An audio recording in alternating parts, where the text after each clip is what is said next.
So I need you to pull out your notes, and this is Chapter 15A, Video 2. And we're going to be starting here with this general reaction. Now what I need you to notice about this is these little A's and B's and C's and D's really represent the coefficients of an equation. So if I had an equation like 3 hydrogen gas plus nitrogen gas yields, and it's a reversible reaction, so I'm going to do the double arrow, 2 ammonia gas. And this is something that the Hopper process actually uses. We're going to learn about in a bit. The A here would be this 3. That would be your A. The B would be a 1. The C would be a 2. And there's no D because there's no fourth molecule in this reaction. It only has one product. So those little numbers are the coefficients. All right? And the large numbers, the large letters, this is the capital A. The large letters represent the actual molecules that we're dealing with.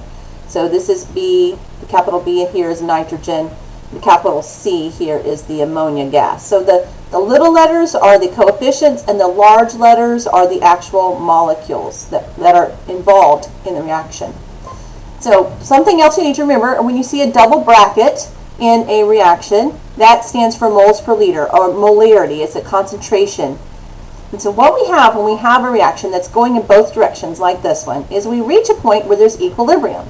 And hopefully we're going to be doing a red liquid or blue liquid, whatever, demonstration in class. But if I've already done it, you would have noticed this. When we're going forward and backwards in a reaction, just like this one, we have a vessel, maybe, and we have, this is the product side, okay?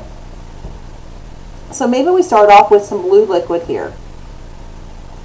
And I'm going to, so this one's going to be a blue liquid demo. I'm going to dump some of the little blue liquid into this spot. And then I do the reverse. I dump some back into this spot. And it just goes backwards and forwards, moving it backwards and forwards. And we reach a point where the levels of the liquid stabilize. And that's that equilibrium point. It's also the point where we had that graph before, where we have products and reactants. We have the reactants at the top, and they turn into products, and we have products at the bottom, and they turn into reactants. And we reach that point here where we have an equilibrium, where the concentrations quit changing. So in order to use this, we have something called an equilibrium constant. The general formula for the equilibrium constant is this. Notice that it's K for constant and EQ for equilibrium. Now, it's the concentration of products over reactants. So it's always going to be products over reactants. Just like before, to determine the delta H, it was products minus reactants. To determine the equilibrium constant, it's the products divided by the reactants. So the C and the D are the products. I'm going to clean this up for just a minute.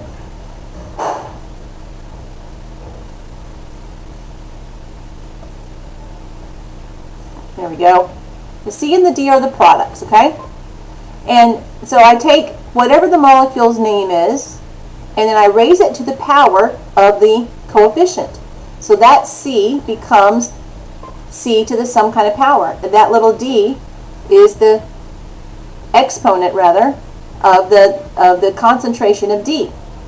And the same thing goes for A. The little a becomes the exponent in the formula, and the little b becomes the exponent in the formula.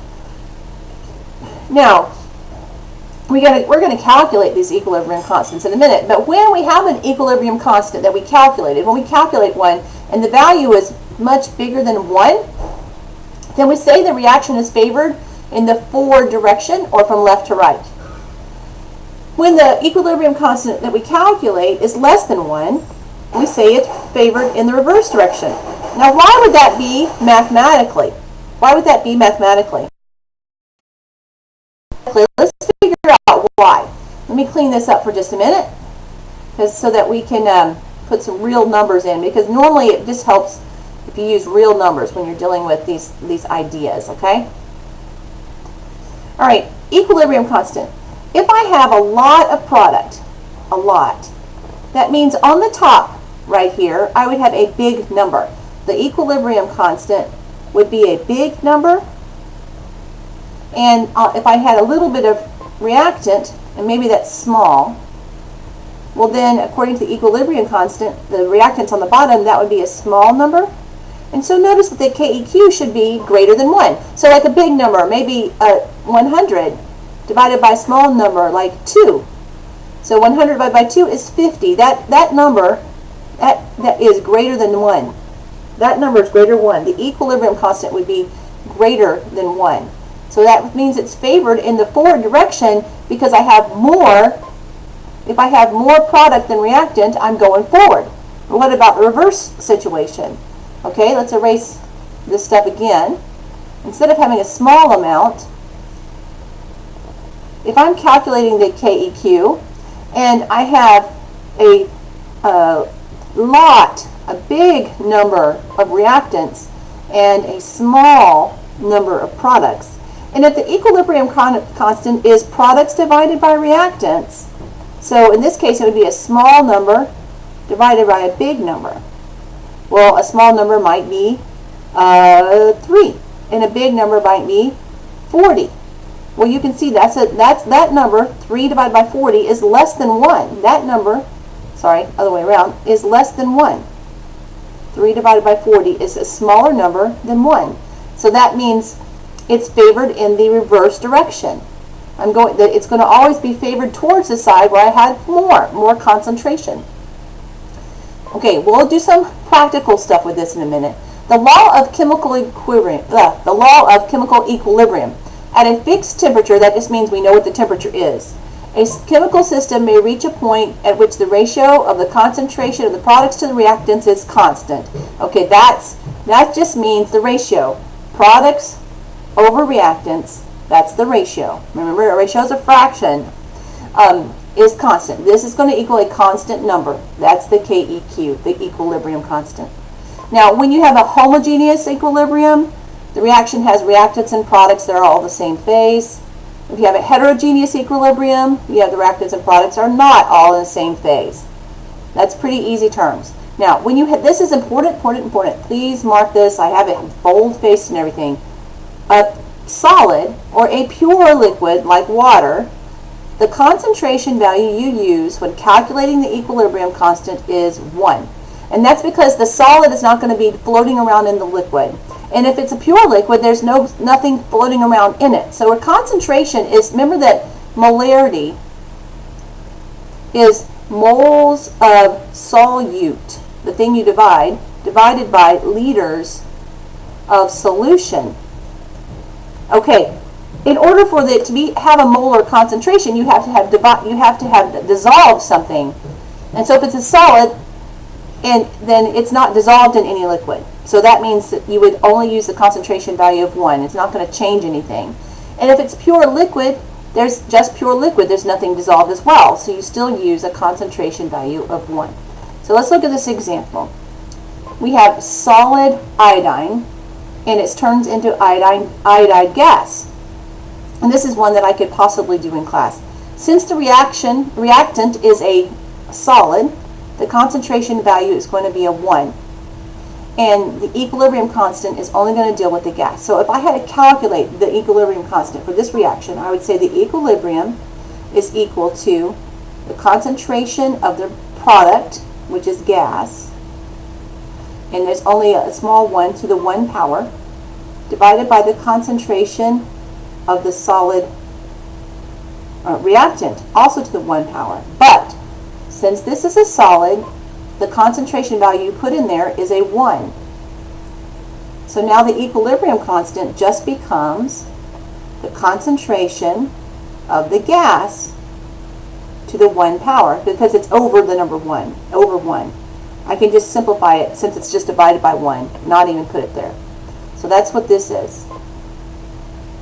All right, the reactant would not appear in the formula. Now let's do an example. We're going to write the equilibrium constant for the formation of ammonia from its elements, and then we're going to make sure we balance the equation. Now I'm going to kind of speed this up for us.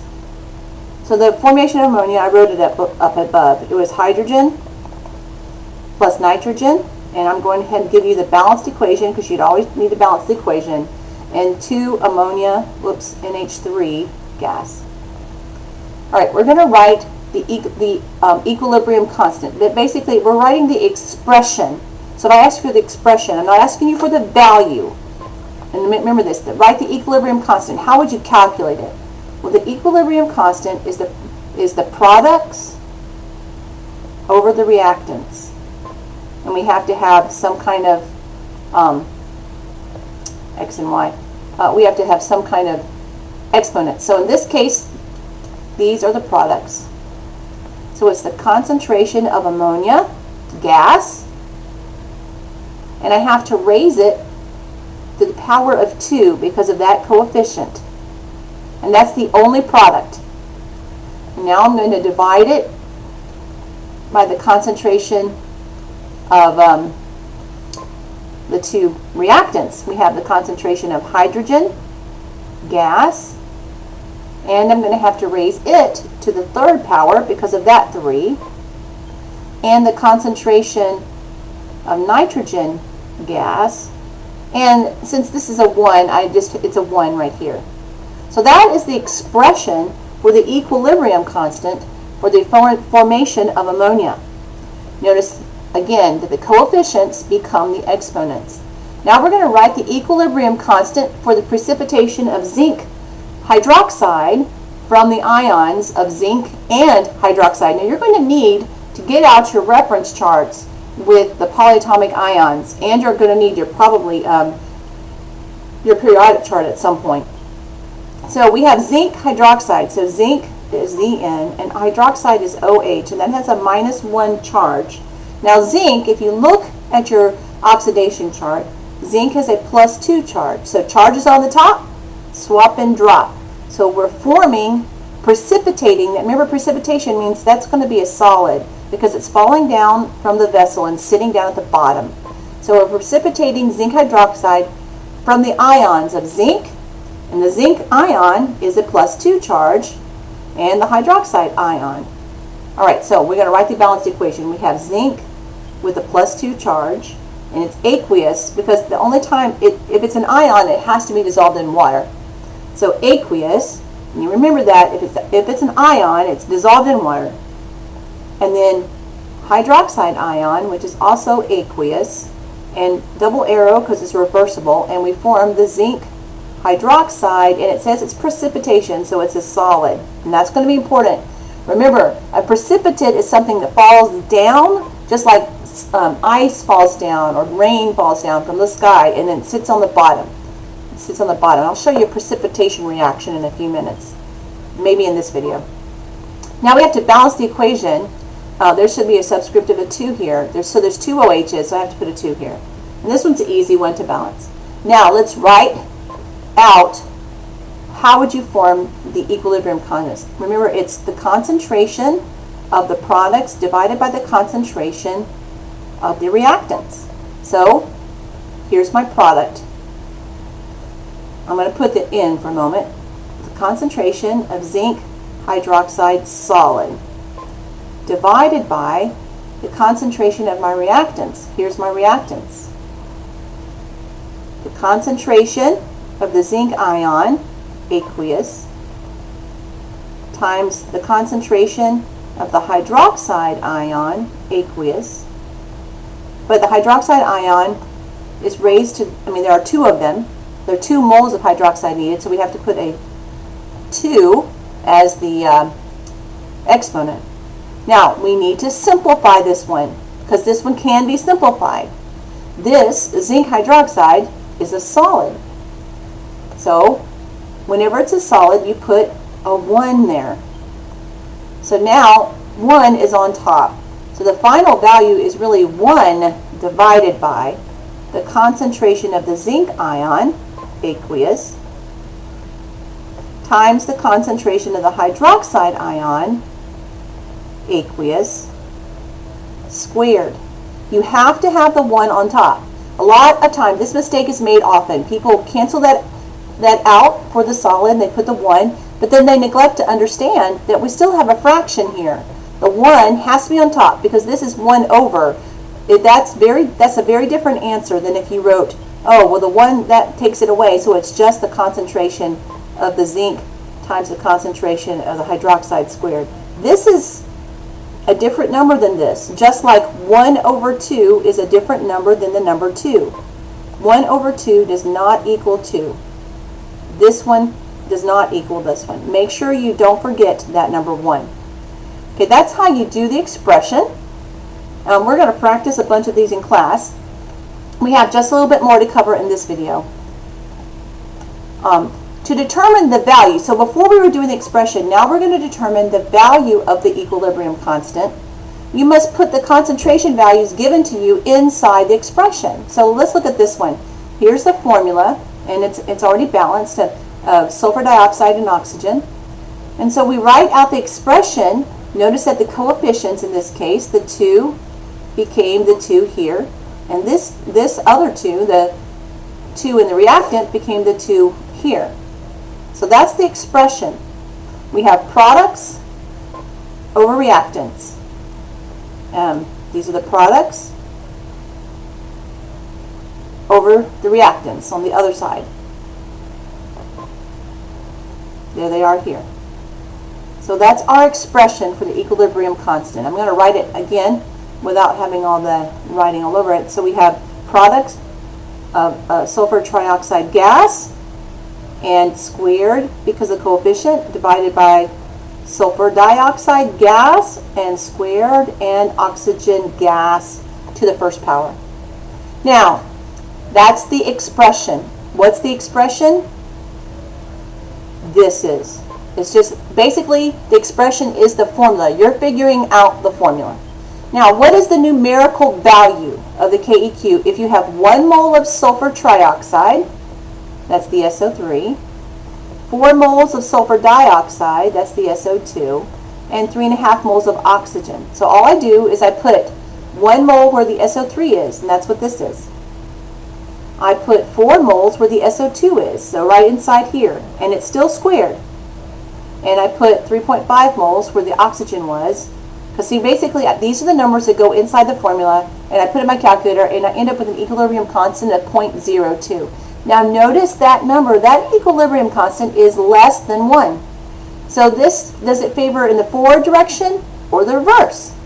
Well, at the top here I told you, when the equilibrium constant is less than 1, like here, it favors in the reverse direction. That means we are making more reactants than products. We have some product, but we don't have enough. We have more reactants made than products. So in this case, it would be favored in the reverse direction. I might write the large arrow facing that way and then a small arrow going forward. Either way, the reverse reaction has to be the one that you favor. Okay, let's go on. Let's try this one. Calculate the numerical value of the equilibrium constant for the formation of ammonia. So we got to have that formation of ammonia equation again. 3H2 gas plus nitrogen gas, double arrow because it's reversible, forms 2 moles of ammonia. First we write the expression, which is products over reactants. Products first. So the concentration of ammonia gas, and because of the number 2, it's squared, divided by the reactants, which is the concentration of the hydrogen gas. Because there are 3 moles in the formula, it has to be cubed, times the concentration of the nitrogen gas, and there's only 1 mole, so it's just to the first power. That's the expression for the equilibrium constant. Now we're going to calculate the value. So in here it says that ammonia and from nitrogen, when you have the nitrogen is 0.05, so that's here. I'm going to put 0.05 in that spot. Hydrogen is 0.05, and ammonia is 50. So it's going to be 50 squared over 0.05 cubed times 0.05. And that's going to give me my value. Let me pull up my calculator. Turn it on. All right, so 50, and I just do up caret 2, enter, divided by 0.03, up caret 3, enter, and divide again by 0.05, and there's my number. 1, 2, 3, 4, 5, 6, 7, 8, 9. So 4 with 1, 2, 3, 4, 5, 6, 7, 8 zeros, I think. Is that right? 1, 2, 3, 4, 5, 6, 7, 8 zeros. That's a huge number. This is a very large, so 40 million. This is a very large equilibrium constant value. So this is a time when the equilibrium constant is much bigger than 1. So it's favored in the forward direction. Now I want you to notice this too. If the equilibrium constant is bigger than 1, you can draw a line and it points to the forward direction, which is something I didn't do up here. I should show you that. There's the equilibrium constant. When the equilibrium constant is less than 1, you draw a line and it points to the reverse direction, just like the arrow. That's a little trick, okay? When the equilibrium constant is greater than 1, you draw an arrow pointing in the direction that the reaction is favored in. All right, the larger the equilibrium constant, the farther to the right the reaction proceeds. The lower the equilibrium constant, the farther to the left the reaction proceeds, and there will be far less product made. Okay, that brings us to Le Chatelier's principle. So let's go back over to the Prezi for a moment. We're not going to do Le Chatelier's principle right now. Oh, never mind. Oh, yeah, I was going to let you watch this one video.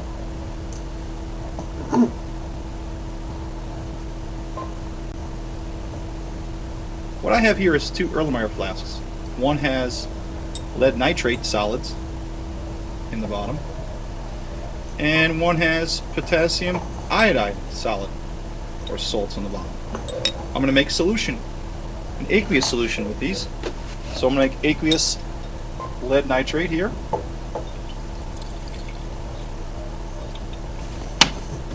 Mixing, you can see that it makes a solution.